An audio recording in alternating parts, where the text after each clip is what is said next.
করতেছেন, কত অন্যায় আপনি করেছেন, কত পাপ আপনার হয়েছে, কত মিথ্যা আপনি বলেছেন, কয় ওয়াক্ত নামাজ ছেড়েছেন, কয় লাখ টাকা ঘুষ খেয়েছেন, কত যৌতুক আপনি খেয়েছেন, কত মিথ্যা আপনি বলেছেন। আপনার পাপ যত বড় হোক, যত বিশাল হোক, যত বেশি হোক, আল্লাহর দয়ার পরিসীমা তার চাইতেও বড়।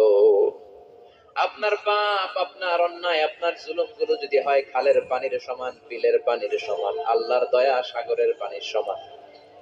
আপনার পাপ যদি হয় সাগরের পানির সমান, আল্লাহর দয়া মহাসাগরের পানির সমান। আপনার পাপ আর অন্যায় যদি হয় পাহাড়ের সমান, আল্লাহর দয়া আকাশের সমান। আপনার পাপ যদি হয় আকাশের সমান, আল্লাহর দয়া আরশের সমান।